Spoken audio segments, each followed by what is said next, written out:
우리 옆에 분하고 같이 인사하겠습니다. 보고 싶었습니다. 예, 우리 한 번 더 인사하겠습니다. 사랑합니다. 예, 마지막으로 인사하겠습니다. 잘 될 겁니다. 예, 같이 기도하겠습니다. 하나님 감사합니다. 예수 영접 학교를 마치면서 유재숙 성도님이 받은 그 구원의 은혜를 성도님들과 함께 나누게 하셨음에 감사를 드립니다. 하나님의 은혜로 하나님의 자녀가 되었으며 영원토록 성령님이 함께 하신다는 이 놀라운 구원의 은혜를 우리 성도님이 깨닫게 하시니 감사를 드립니다. 성령님 의지하고 매일 걸음걸음마다 성령님이 이끄신 대로 살아갈 때 그 삶에 천국의 복이 열리게 하시고 또 삶에 하나님의 놀라운 은혜와 평강이 흘러넘치는 복된 삶이 되도록 인도해 주옵소서. 우리도 말씀 듣기 원합니다. 성령께서 우리 가운데 말씀해 주옵시기를 원하옵고 예수님의 이름으로 기도드리옵나이다. 아멘. 저희 교회는요, 이 본당 이 내부 이 2층과 1층까지 레노베이션을 지금 준비 계획 중에 이제 있습니다. 아마도 이 레노베이션을 하려면은 그냥 거저 이루어지는 거는 이제 아니겠죠.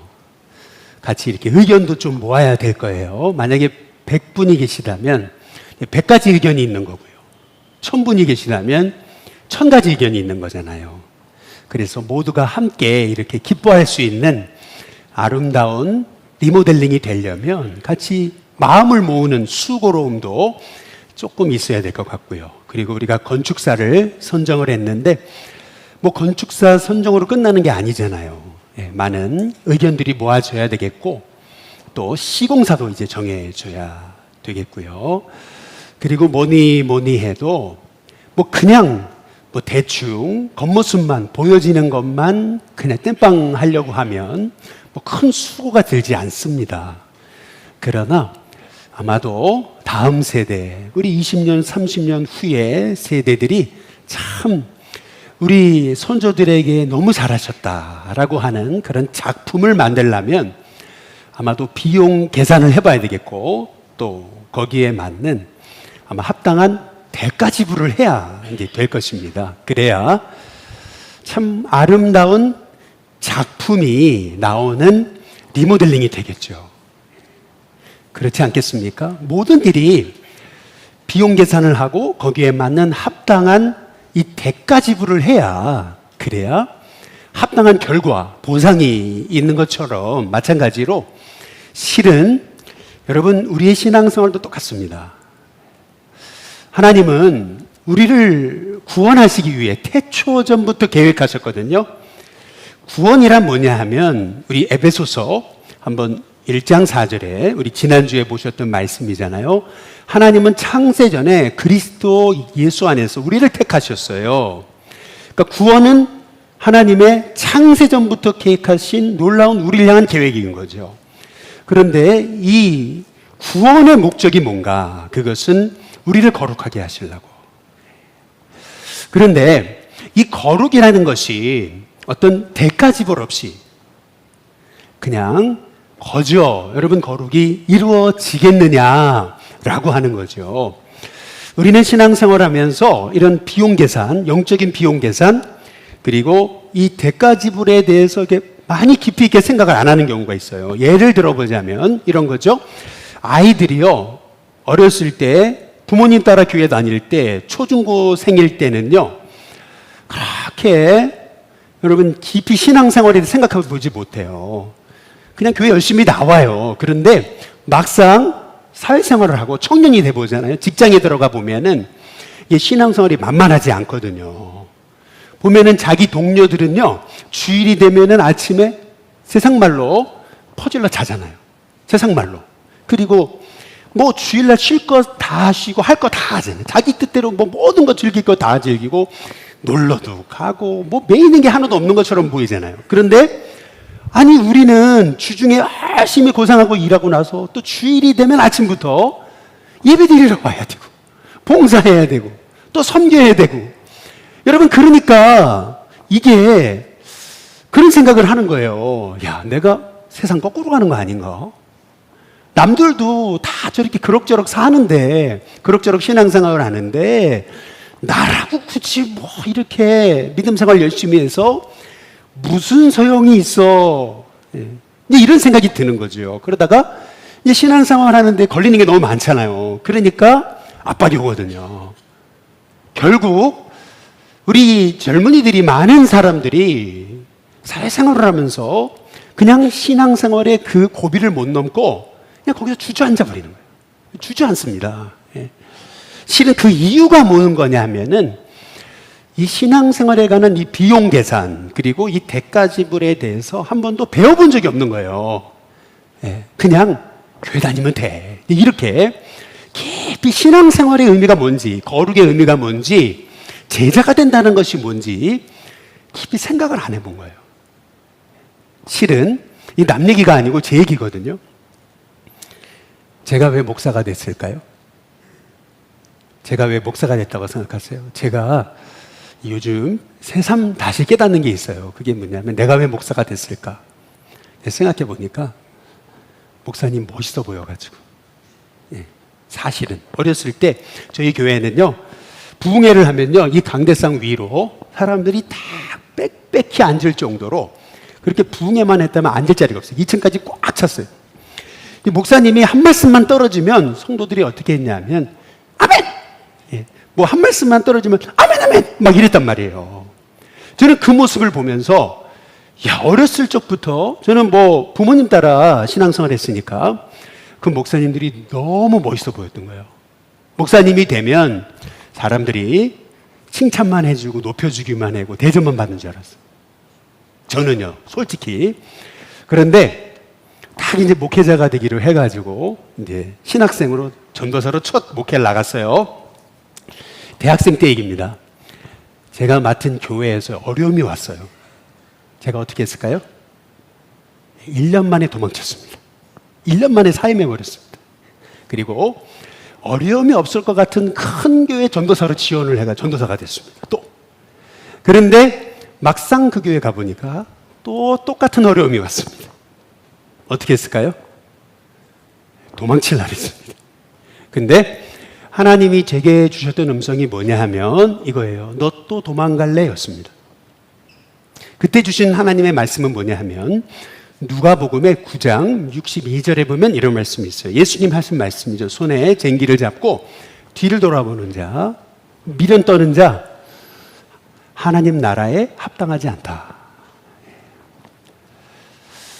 실은요, 또 도망가고 싶었는데, 그러나 대가 지불을 했어요. 그랬더니 여러분, 그게 실은 지금까지도 제 목회의 뿌리와 이게 자산이 됐구나. 어려움을 만나도 그래, 이거 믿음으로 가면 돌파할 수 있어 라고 하는 그런 제 안에 뿌리가 생기는, 터가 생기는 그러한 계기가 됐다라는 것이 지금 제가 여러분께 말씀드릴 수 있는 거죠. 우리는 신앙생활 하면서 제자가 된다는 것이 뭔지 이 비용 계산을 하지 않아요. 비용 계산이 안 됐으니까 대가 지불도 못 하는 거죠.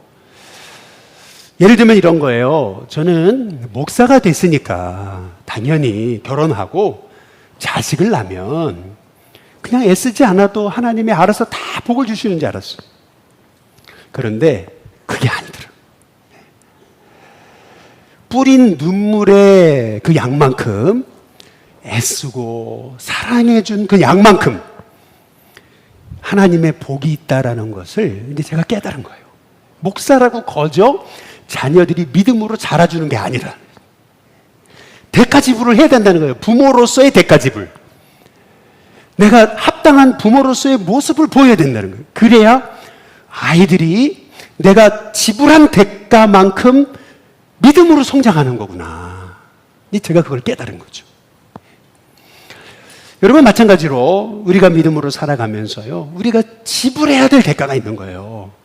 그 지불해야 될 대가, 내가 주님의 제자가 되고 싶으면은 실은 포기해야 될 4가지 비용값이 있습니다. 그것이 뭐냐면, 첫 번째는 뭐냐면 한번 따라해 보겠습니다. 자기의.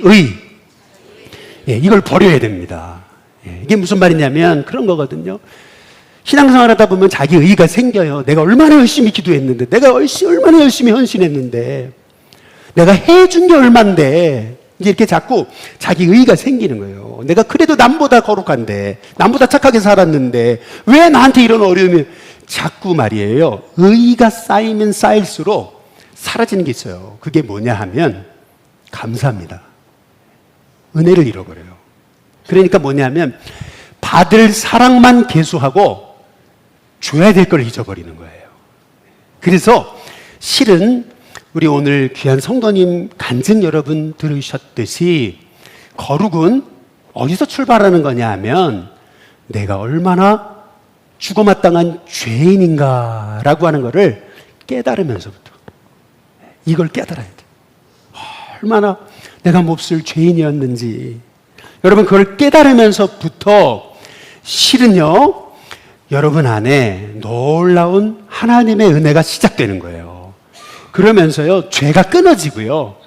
그리고요, 내 삶에 끊임없는 감사와 찬양이 흘러나오면서요, 이전에 그렇게 좋아했던 거, 이제는 값없다. 이렇게 고백하게 되는 거죠. 여러분, 그래서 두 번째로 우리가 신앙생활 하면서 사실 포기해야 되는 게 있어요. 첫 번째 자기의고요. 자기 의의를 내려놔야 돼요. 그리고 두 번째는 뭐냐면 한번 따라해 보겠습니다. 자기 죄. 예, 성경이 죄에 대해서 뭐라고 그러냐면요. 이렇게 얘기를 하는 거예요. 데살로니가전서 5장 22절에 보면 죄에 대해서 이렇게 얘기합니다. 우리 한번 같이 한번 읽어보겠습니다. 같이 읽습니다. 시작. 악은 어떤 모양이라도 버려라. 예, 악은 어떤 모양이라도 버리래요. 여러분 이 말의 의미는 뭐냐 하면은 여기서 악이라는 거, 이걸 죄라고도 할 수 있는 거예요. 죄는 어떤 모양이라도 버려야 된다는 거죠. 이 말의 의미는 뭐냐면요.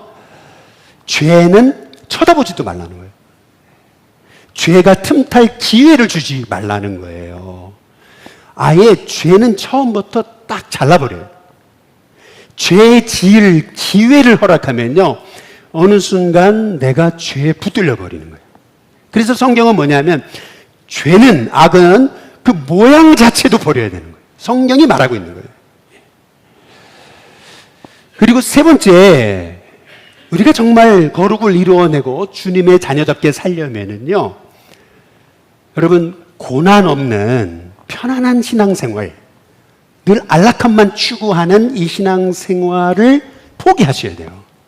여러분, 이게 무슨 말이냐면, 지난 수요일 날 일본에 선교하시는 윤성교 선교사님 오셨는데 잠깐 수요 말씀 전하기 전에 시간이 있어가지고 여기 남산공원에 올라간 거예요.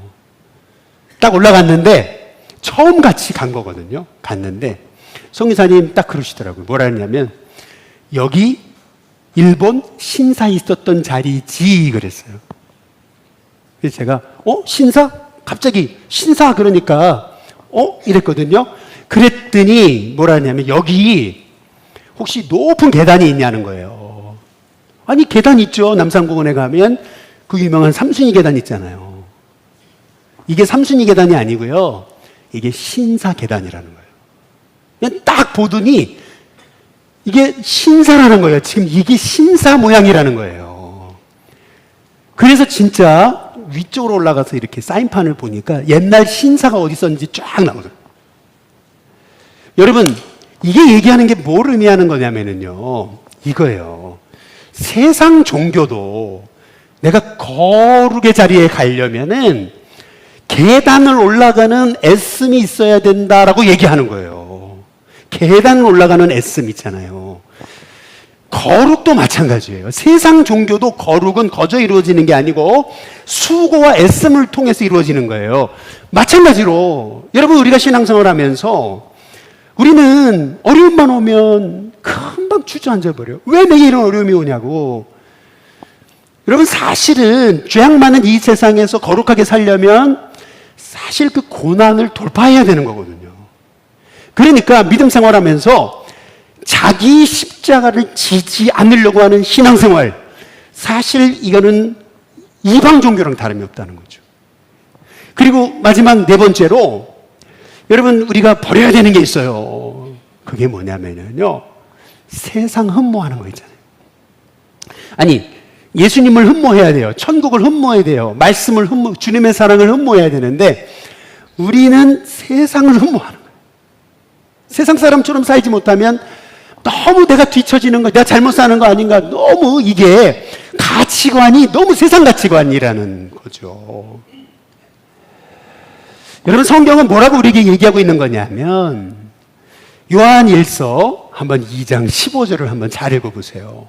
같이 한번 다 함께 우리 소리 높여서 같이 읽어보겠습니다. 시작. 이 세상이나 세상에 있는 것들을 사랑하지 마라. 누구든지 세상을 사랑하면 아버지의 사랑이 그 안에 있지 아니하니. 여기 보면 저는 이 말씀의 핵심을 여기다 보는 거예요. 한번 따라해 보겠습니다. 누구든지를 강조하고 있어요. 이게 뭘 의미하는 거냐면 아무리 옛날에 성령 체험을 하고 뭐 엄청난 목회자라도 하더라도요, 세상 좋아하기 시작하면 그러면 아버지의 사랑이 사라지는 거예요. 쉽게 말하면 이런 거죠. 그 나타나는 현상이 뭐냐 하면은 예배가 지루해져요. 그 말씀이 하찮아져요. 그거 다 아는 말씀인데. 그리고요, 뭐 기도해도 무슨 소용이 있어. 기도의 자리를 잃어버려요. 쉽게 말하면 이런 거죠. 아이들이 콜라 맛을 알게 되면은요, 물을 하찮게 여기는 거예요. 막 목말라 죽겠다고 콜라 달라 그러는데 실은 목마른 게요, 그 콜라 때문인 거거든요. 근데 물을 하찮게 여기는 거예요. 물을 먹어야 사는 건데 말이에요. 똑같아요. 신앙생활도 우리가 세상 좋아하기 시작하면은요, 이 거룩이 다 사라져요. 이 거룩이 하찮게 여겨지는 거예요. 믿음으로 사는 게 아이고 저렇게 살아서 뭘 이래가지고요, 영적인 세계가 너무 하찮게 여겨져요. 그래서 성경이 말하는 건 이거예요. 이 세상이나 세상에 있는 것들을 너무 좋아하지 마라. 누구든지 세상 좋아하면 그러면 아버지의 사랑이 그 안에 사라진다는 거죠. 누가 이제 그런 얘기를 하더라고요. 요새 성경을 바꿔야 된다고. 무슨 말이냐면 성경을 이렇게 바꿔야 된대요. 넓은 문으로 들어가라. 십자가 질 필요도 없고 자기 부인할 필요도 없고 절대 희생할 필요도 없고 오로지 복만 있나니. 여러분, 이게 지금의 기독교라는 거예요. 여러분, 우리 주님이 피 흘려주신 것은 그 값비싼 보배로운 피를 흘린 거거든요. 그래서 기독교는 값비싼 기독교인 거예요. 그런데 값없이 은혜를 얻었다고 해서 그게 값싼 것으로 착각하는 거예요. 대가 지불이 없는 거죠. 죄송합니다. 얼마 전에 섬기던 교회 교인들이 여럿 오셔가지고 밥을 사주겠다고 왔어요. 진짜 밥만 먹었거든요. 그런데 우리 그 교인들이 저한테 했던 말이 있어요. 그게 뭐냐면, 목사님, 요새 저희 교회 교인이 1000명 늘었어요. 그러더라고요. 별로 안 놀라시는데. 그래서, 교회가 무슨 일을 하셨길래 어떻게 했길래 1000명이 늘었어요? 그랬더니, 그래서 목사님 새로 뽑았대.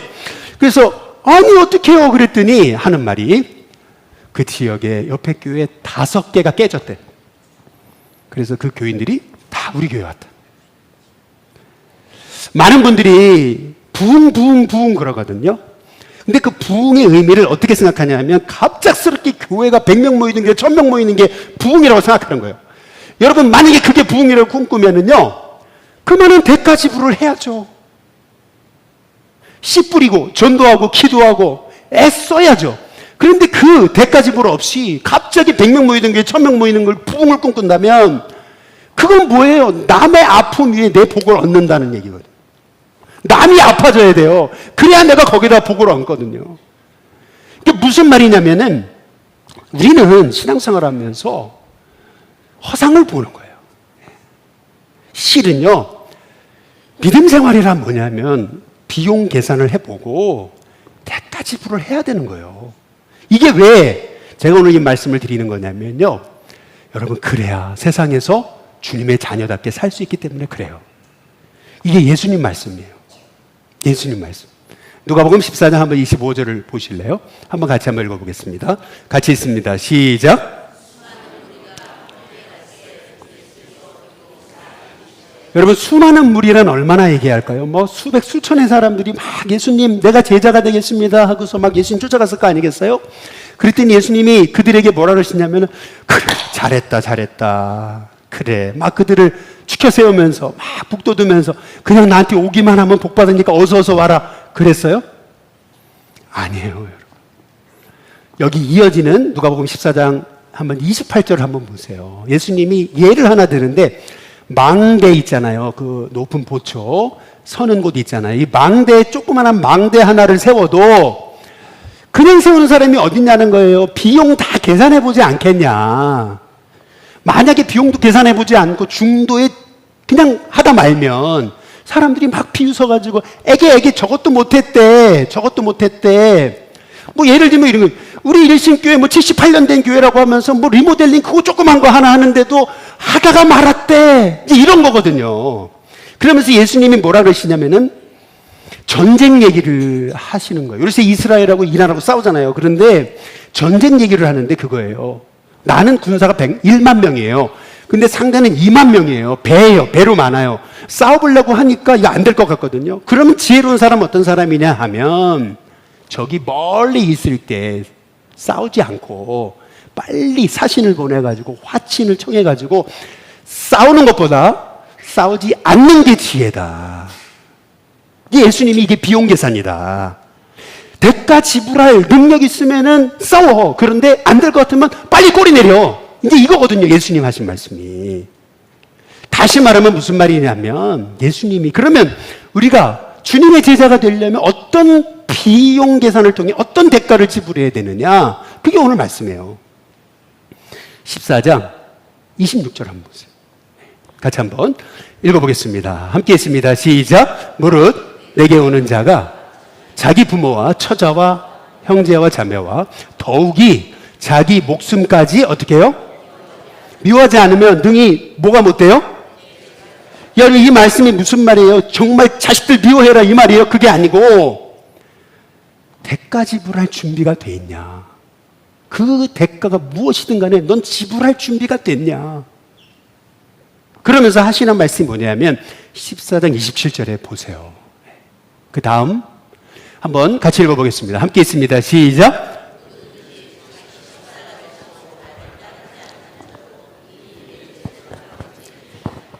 여러분, 자기 십자가가 다 누구에게는 있는 거거든요. 그런데 십자가 질 생각 없어?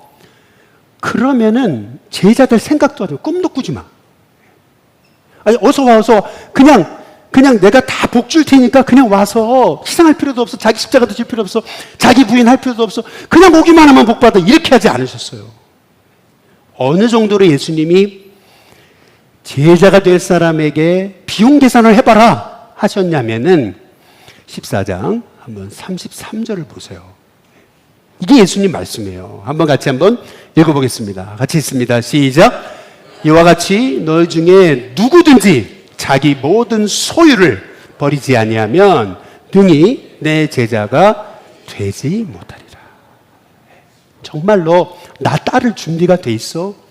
어려움 많을 텐데, 고난 있을 텐데, 희생해야 될 텐데, 네 십자가 져야 될 텐데, 쫄딱 망할 수도 있어. 근데 너 나 따를 수 있어?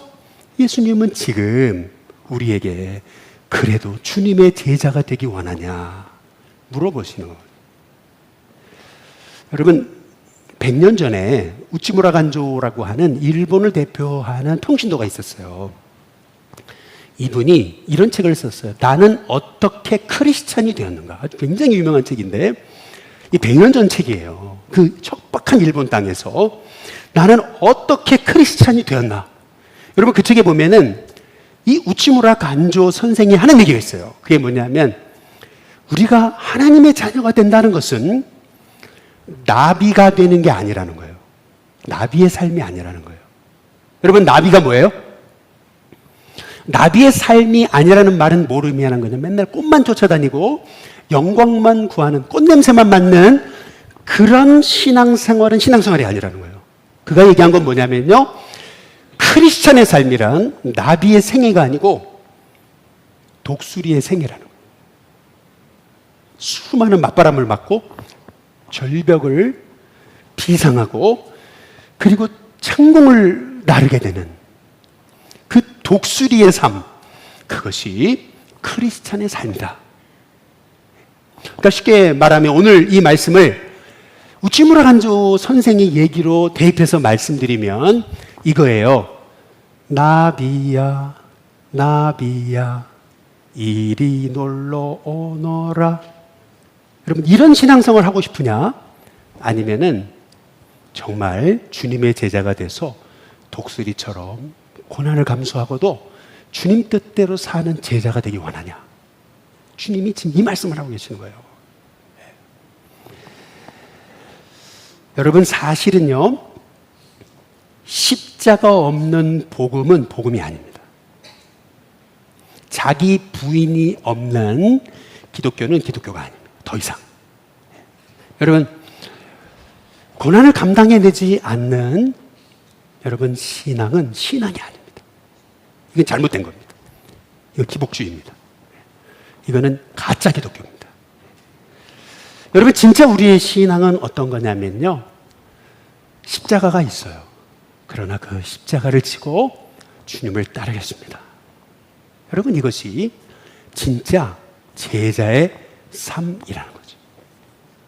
근데 놀랍게도 여러분, 이 제자의 삶을 살아갈 때 우리가 볼 수 없는, 보지 못하는 놀라운 하늘의 상이 있다는 거예요.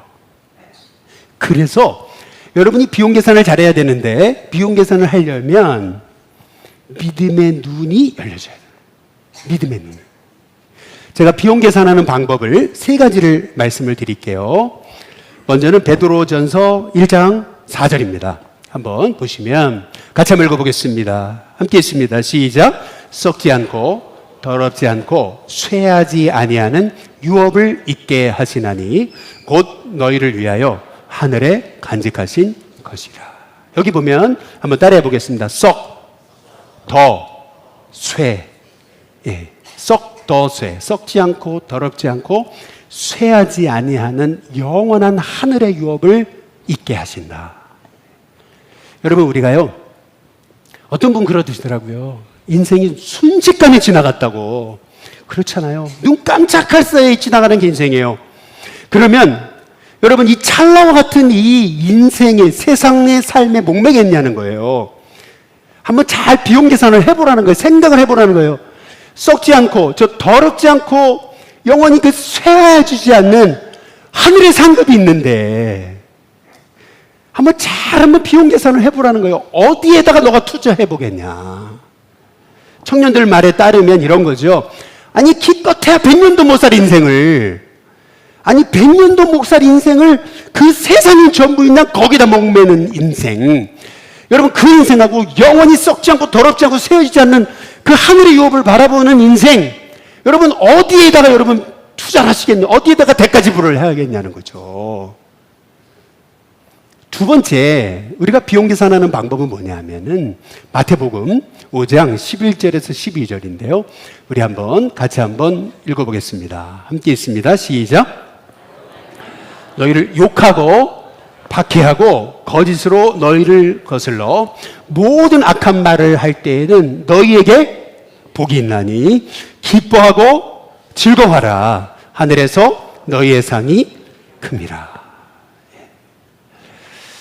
여러분, 한번 따라해 보겠습니다. 아까 그 말씀 5장 11절을 한번 보시면 한번 따라해 보겠습니다. 욕, 핍, 거 이렇게 하면 되거든요. 한번 따라해 보세요. 욕, 핍, 거. 예, 너희를 욕하고 또 박해하고, 박이군요. 욕박이군요. 예, 박해하고 그리고 거짓으로 거슬러 너희에게 모든 악한 말을 할 때 너희에게 복이 있다. 여러분, 한번 잘 생각해 보세요. 잠시 세상에서 창피당하는 거, 여러분 그것 때문에 복음을 거부하겠냐는 거예요. 저 하늘에 우리를 향한, 이 하늘을 지으신 하나님의 칭찬이 있는데 여러분, 어떤 삶에다가 대가를 지불하는 게 여러분 복된 인생이겠냐. 그러니까 무슨 말이냐면, 우리가 진짜 비용 계산을 해보고 거기에 대가 지불을 하려면 실은 믿음이 있어야 되는 거예요. 믿음이 있어야, 하늘을 바라보는 믿음이 있어야 그래서요, 뭐 아이들 얘기로 얘기하면 이런 거예요. 아니, 그 솜사탕에 만족할래? 아니면은 영원한 하늘의 잔치를 바라보며 살래? 여러분, 이건 거거든요.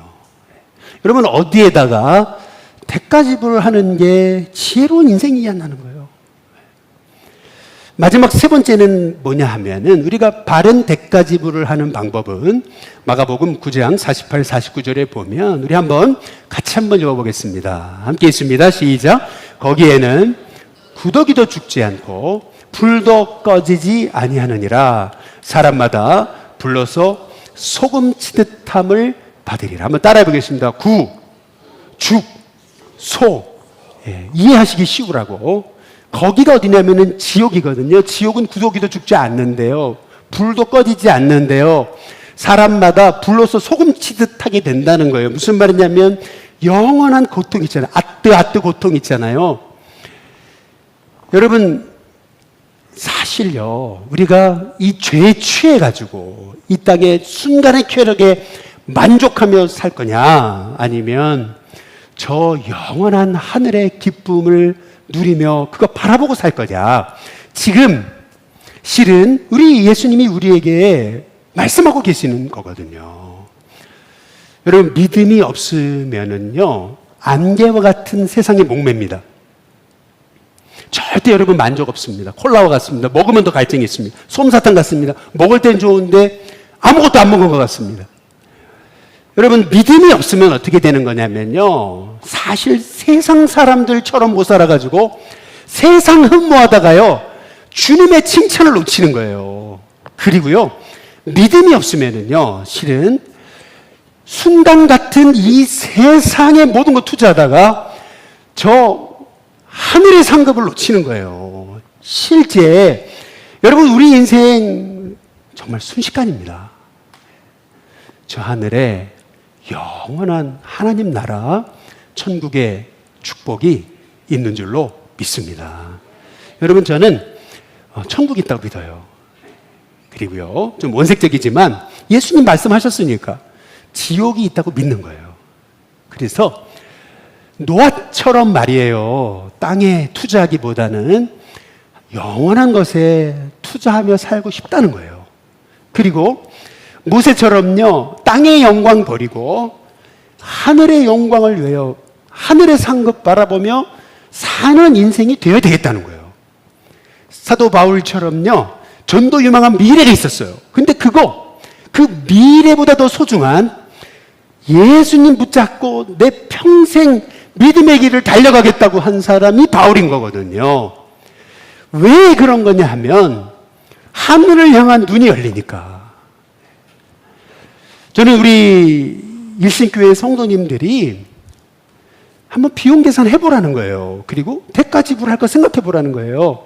그런데 합당한 비용 계산 대가지불을 하려면 결국 세상만 바라봐서는 우리가 어리석은 종이 되고 만다는 거죠. 우리가 정말 천국을 바라볼 때만이 합당한 대가지불을 하는 주님의 제자가 될 수 있다는 거예요. 그래서요, 실은요, 믿음의 싸움은 한번 따라해 보겠습니다. 선한 싸움. 이 믿음의 싸움은요, 믿음의 선한 싸움인 거예요. 그 의미는 오후에 설명드리겠습니다. 이 믿음의 선한 싸움을 살아가려면은 우리에게 꼭 필요한 게 있어요. 그게 뭐냐 하면은 히브리서 10장 35절이에요. 한번 다 함께 같이 한번 읽어보겠습니다. 함께 있습니다. 시작. 그러므로 너희 담대함을 버리지 마라. 이것이 큰 상을 얻게 하느니라. 여러분, 반드시 큰 상이 있습니다. 정말 이 땅이 끝이 아닙니다. 저 하늘에 엄청난 주님의 상이 있습니다. 그렇다면 이 땅에서 조금 힘들고 어려운 일 하더라도 여러분, 기죽지 마세요. 담대하세요. 조금 남보다 못 누린다고 해서 요새 애들 어디 놀러 가지도 못하면 개근 거지래요. 왜 애들이 거지입니까? 성실한 아이들인데 왜 그게 거지예요? 담대하고 사세요. 왜 남처럼 그렇게 해외여행 못 다니는 것 때문에 그렇게 안달입니까? 왜 기죽고 사세요? 담대함 잊어버리지 마세요. 하늘에 큰 상이 있는 줄로 믿습니다. 반드시 대가 지불한 만큼 하나님의 상급이 있습니다. 반드시 있습니다. 여러분 그 상 바라보면서 믿음으로 살아가는 저와 여러분이 다 되시기를 주님의 이름으로 축복합니다.